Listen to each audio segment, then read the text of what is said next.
Labas vakaras, mielos ponios, brangus ponai, gerbiami kolegos. Iš tikrųjų, aš džiaugiuosi, kad esu čia, kad esu su jumis. Žiūrint į jūs, aš galvoju, kad čia vyksta gal kažkokia konferencija šiandien, ne paskaita, ar iš viso žmonių besidominčių savo sveikata yra tiek daug, kad jie netelpa į šitą salę. Esu Valdemaras Giedrimas, dirbu Kauno medicinos universitete, fiziologijos katedroje. Mano darbas yra ir mokslinis, ir terapinis, ir aš džiaugiuosi, kad likimas mane suvedė su kompanija, kuri turi labai gerą produktą. Tai Angel, jūs šitą žinote. Turiu rankose labai svarbų produktą ir tai, kas yra čia, yra apsauga ir pagalba mūsų ląstelėms. Tai yra labai maža dalis mūsų. Ir yra labai svarbi ir didelė dalis mūsų gyvenime. Tai yra pati didžiausia vertybė sveikata. Iš tikrųjų, kuo daugiau gilinausi į šitos produktus, supratau, kad jie tikrai labai svarbus, ypatingai šiame laikmetyje. Taigi, šiandien pakalbėsime apie produktus, kurie yra tokių gražių vardų. Angel. Daugelis manęs klausė, dėl ko suserga žmogus. Mylėjai, jeigu mes žinotume, nuo ko ir dėl ko suserga žmogus, tai mokėtumėm ir gydyti. Bet vis dėlto versijų yra labai daug. Viena iš jų, kad liga kaip tokia būklė pasireiškia labai anksti. Tik mes ne visada ją nustatome pačioje pradžioje. Todėl mūsų ląstelės ir visas organizmas eikvoja visą energiją tam, kad kovotų su liga. Ir kai žmogus suserga, tai reiškia, kad jis jau susirgo prieš 2 metus. Ir organizmas kovoja įvairiai. Gali būti įvairūs veiksniai, gali būti įvairūs vaistai, kuriuos mes naudojame, bet gali būti ir kitos priemonės, iš tikrųjų, kurios yra labai svarbios. Apie tas kitas priemonės, kurios nėra vaistai, aš ir norėčiau šiandien pakalbėti. Taigi, Angel. Jau tas linksmas žmogelis žada, kad kažkas tokio bus gero, įdomaus. Ir aš jums pasakysiu nuoširdžiai. Pradėjęs gilintis į šitą produktą, tikrai atradau labai įdomių dalykų. Jūs ko gero dar negirdėjote apie Angel to, bet aš kaip fiziologas jums pateiksiu naujausias žinias. Dabar pakalbėkim pradžioje apie vieną tokį produktą, kuris yra vadinamas cholesterolis. Noriu jūsų paklausti, ar cholesterolis yra reikalinga medžiaga ir ar mums jo reikia ar ne? Kaip jūs manote? Reikia. Jūs viską žinot? Nieko negaliu paklausti. Iš tikrųjų, cholesterolis eina į daugelį mūsų organizmo ląstelių sudėtį. Jis yra ir tulžies rūgštyse, ir netgi smegenų ląstelėse, ir labai svarbioje struktūroje, tai ląstelės apvalkale. Tai yra cholesterolis. Tai reiškia, jo mums reikia. Bet kai kuriais atvejais mes matome štai tokį vaizdą.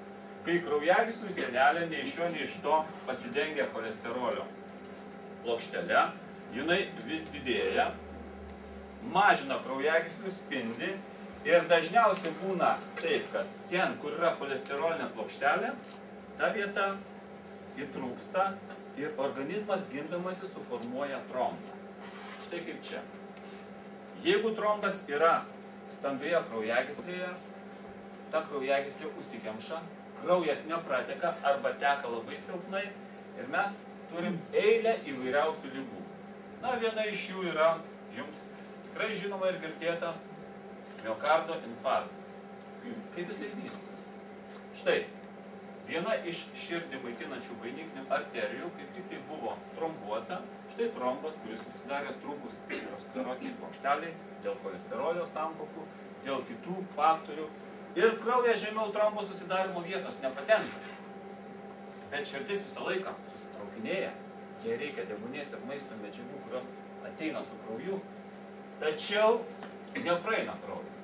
Ta vieta apmiršta ir mes turime ligą vadinamą miokardo infarktą. Kitas dalykas gali būti, kai galvos smegenų kraujagyslė yra užkemšama, mes turime tikrai ligą baisią insultą. Matote, kaip atrodo normali kraujagyslė, jos spindis, ir kaip atrodo kraujagyslė, kurios spindis yra užkimštas cholesterolinė plokštelė. Ar galime mes padėti tokiam žmogui ir ką reikėtų daryti? Apie tai šiek tiek vėliau, bet dabar dar vienas dalykas. Nors galvoju, gal nereikia kalbėti apie šitą dalyką stresą. Aha, aš noriu visą laiką pasitikrinti tada. Mėlėjai, ar jūs galite pakelti rankas tie žmonės, kurie nežino, kas yra stresas ir niekada nėra jo jautęs? Jūs nenorit bendrauti su manimi? Tai bus nors vienas žmogus, kuris pakels ranką. Čia mažų vaikučių nėra? Nėra. Nes jie paprastai kelia. Aš sako, nežinau, kas yra tas stresas. Vadinasi, apie stresą reikia kalbėti. Aš tikrai noriu paaiškinti, kuo jis yra toks svarbus. Kai žmogus stresuoja, serga ne atskira kūno dalis, o serga visas organizmas. Štai, ta pati aterosklerotinė plokštelė, apie kurią aš jums pasakoju. Jinai yra nedidukė, užima 1/8 spindžio. Ir kai žmogus stresuoja, na, pavyzdžiui, jis nuėjo pas darbdavį, paprašė, kad jam pakeltų atlyginimą kokiais 3-4 tūkstančiais, jam pakėlė 2. Ir tada žmogus grįžo, supykęs, puolė į stresą ir ką mes matome? Kraujagyslės staiga susiaurėjo daug kraujagyslės.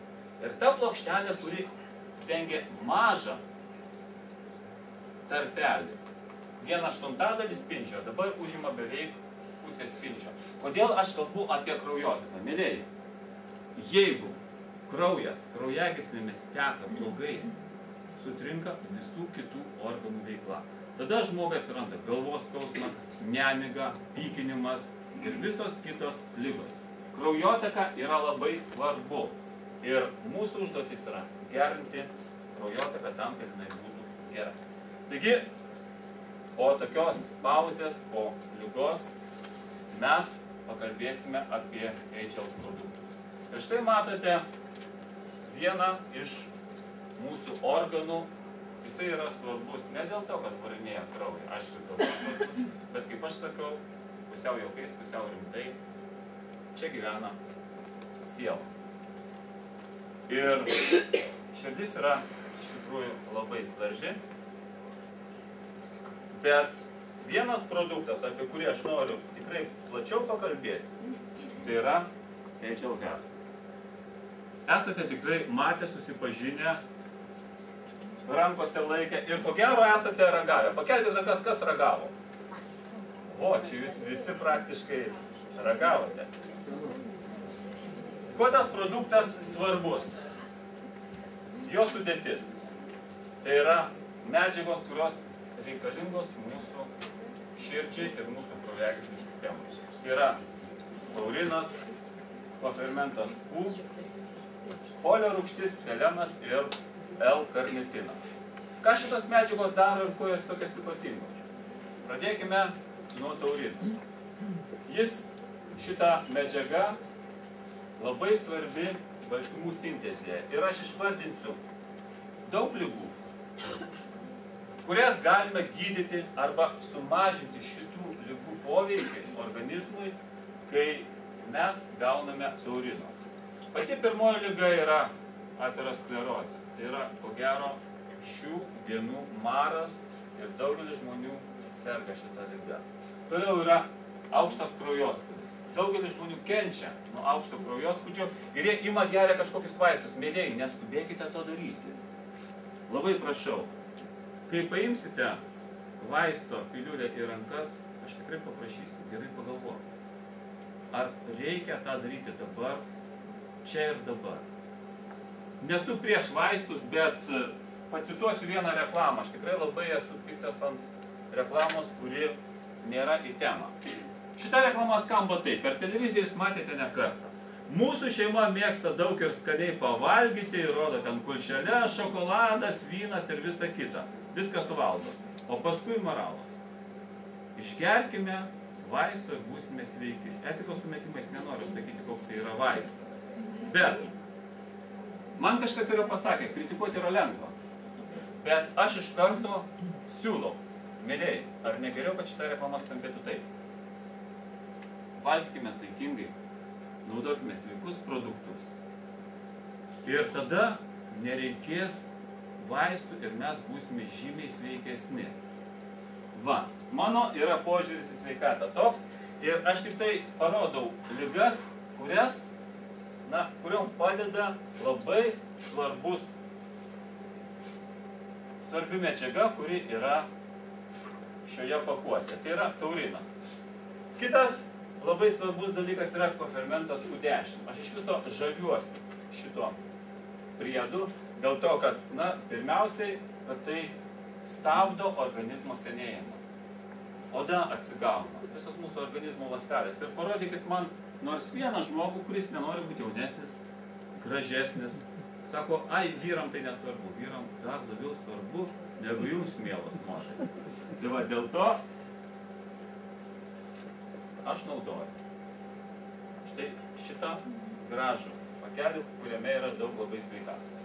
Suteikia energijos ir dar labai, kas svarbu, stiprina širdies raumenį. Mažina kraujospūdį. Todėl, jeigu yra kraujospūdis padidėjęs, galima pradėti naudoti gerą. Dar labai svarbu, kad šitas kofermentas U10 padeda gydant onkologinės ligas. Ir ne tik tai. Daugelis žmonių yra bandę tokį dalyką, kurio aš tikrai niekam nelinkėčiau, kai yra būklė po chemioterapijos, kai žmonės serga vėžiniais susirgimais arba po spindulinės terapijos. Tai yra sunki būklė ir iš jos yra išeiti labai sunku. Aš iš karto siūlau tokiam žmonėm, kad jie pradėtų naudoti Agile Hair, nes kofermentas U labai stipriai sumažina šitos nepageidavimus poveikius. Tai yra po švitinimo, po chemioterapijos žmonės greičiau atsigauna, jaučiasi geriau. Dėl to, kad kofermentas U duoda labai daug energijos. Ir dar labai svarbu, kad jis apsaugo ląsteles, veikia kaip antioksidantas. Ta pati veikimo mechanizmą aš jums paaiškinsiu, kaip tai vyksta. Toliau, kalbant apie kofermentą Q, jau vyresni žmonės, aš jau sakau nuo 30 metų, turėtų pradėti naudoti šitą papildą.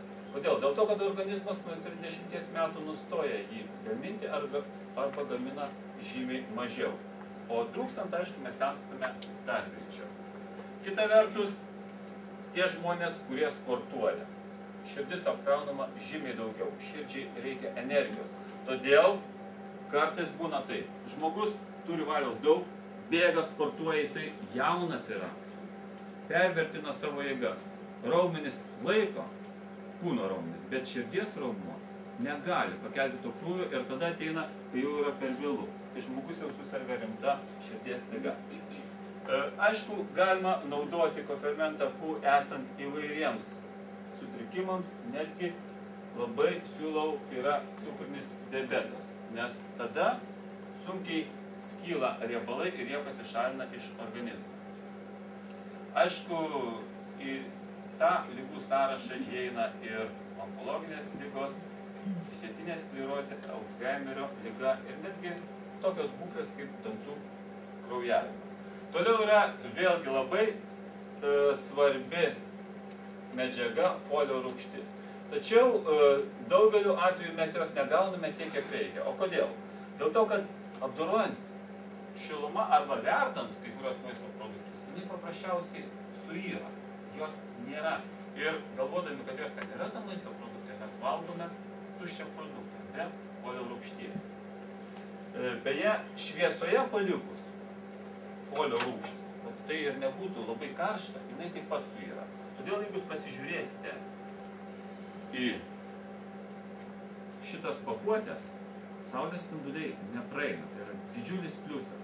Tai, kas yra viduj, nėra veikiama niekaip. Nei ultravioletinių spindulių saulės, nei infraraudonųjų spindulių, nei kažkaip tai kitaip. Todėl aš labai žaviuosi tuo produktu ir jo formą bei turinį. Toliau. Dar folio rūgštis dalyvauja ląstelių dalijimėse. Todėl ten, kur yra žaizdos, kur reikia kuo greičiau užgydyti žaizdą, folio rūgštis yra būtina. Mes naudodami Agile Heart, regis, jį naudojame tam, kad kraujotakų sistema būtų gera, kad širdis dirbtų geriau, bet net nepagalvojame, kad žaizdos gali vis dėlto gydyti žymiai greičiau, efektyviau ir geriau. Tai, kaip sakoma, geras Hearto pašalinis poveikis, kuris skatina žaizdų gijimą ir tai yra iš tikrųjų labai geras. Selenas. Apie seleną iš vis yra daug įvairiausių mitų ir jo, kaip žinote, yra labai daug česnakos. Įsivaizduokit, man reikia antioksidanto, kuris saugo ląsteles ir prisikertu česnaką. Ateinu pas jūs 3 metrai aplink mane, susidarys toks ratas ir nelabai norėsite bendrauti. Todėl yra kita išeitis, Agile Heart, kuris iš tikrųjų turi daug seleno. Ir kam reikalingas selenas? Kaip aš sakiau, jis apsaugo ląsteles nuo vėžinių susirgimų, neleidžia tiems laisviesiams radikalams, tiems blogybėms žaloti mūsų organizmo ląsteles. Kitas yra svarbus dalykas, kadangi ląstelėms apsaugomos, jos netaip greitai sensta, žūsta, tai aišku, mes netaip greitai patys senstame ir ypatingai naudojant seleną pasikeičia veido oda. Tampa gražesnė, švelnesnė, lygesnė.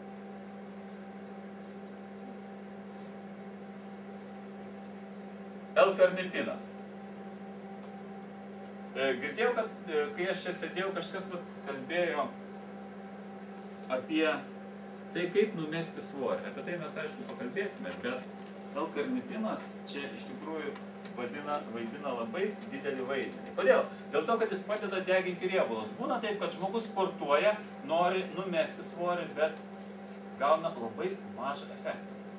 O kodėl? Dėl to, kad riebalinės ląstelės negali pašalinti riebalų, jos laiko tose ląstelėse ir jis nepasišalina. Dėl to, kad trūksta vienos medžiagos, L-karnitino, kuris iš tikrųjų sugeba tos riebalus išmesti į kraujotaką ir iš jų pagaminti energiją. Be to, sportuojantiems žmonėms visada trūksta šitos medžiagos, kaip aš jau minėjau. Todėl būtina naudoti maisto papildą, kuriame yra L-karnitino. Nėštumo metu taip pat atsiranda didelis trūkumas šios medžiagos ir ypatingai mamoms, kurios maitina.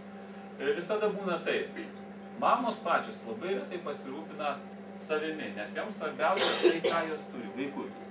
Todėl aš visada siūlau močiutėm, uošvienėm, tėčiam pasirūpinti savo žmonų sveikata ir įsigyti tą papildą, kuriame yra L-karnitino. Šiuo atveju yra Agile Heart.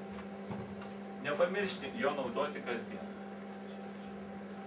Dabar dar noriu paklausti, ar yra čia vegetarų? Tik tai pasakykite, nesvarbu. Rankų galite nekelti. Vėl nenorit bendrauti. Aš galiu pakelti, aš esu vegetaras ir iš tikrųjų žinau, kad kartais žmogus jaučia alkio jausmą, bandau valgyti vieną kitą produktą ir lyg tai kažko trūksta, nesupranti. Įsivaizduojat, kai aš pradėjau naudoti Agile Heart, pastebėjau, kad tas jausmas, jis kažkur tai dingo. O kodėl? Dėl to, kad jame yra L-karnitino, o vegetarai jo negauna su maistu. Tai iš tikrųjų tai yra labai svarbus dalykas. Beje, sergant cukriniu diabetu, didėja riebalų kiekis ląstelėse ir kraujo plazmoje, todėl karnitinas padeda jį suskaidyti. Vartojimas. Kaip vartoti Agile Heart? Vis dėlto aš sakau, kad pats geriausias gydymas yra profilaktika. Ką tai reiškia? Stenkimės nesusirgti, tada nereikės ir gydytis. Todėl Jeigu norime naudoti profilaktiškai, tam, kad mūsų širdis, mūsų kraujotakos sistema, kraujagyslės būtų sveikos, kad užtikrintų kraujo patekimą į kiekvieną organą, reikėtų po vieną pakelį per dieną, 1 mėnesį pavartoti. Paskui padaryti pertrauką, 1-2 mėnesių ir vėl pavartoti.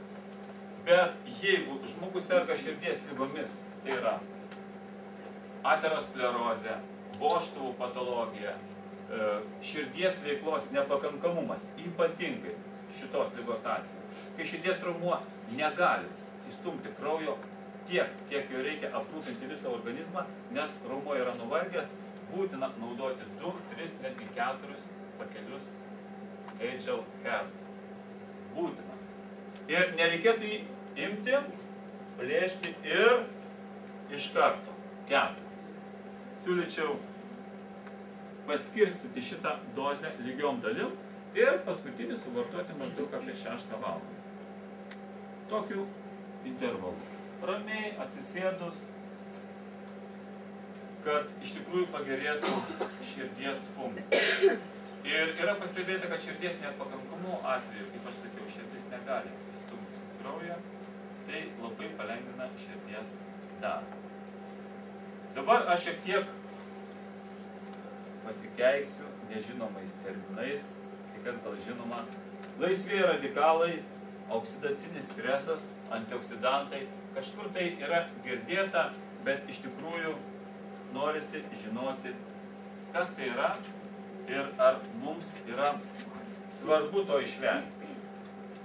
Taigi, kitas produktas, kuriam yra labai dideli sentimentai ir kurį ko gero pradeda naudoti kiekvienas žmogus, kuris susiduria su HL pradžioje, tai yra egzo.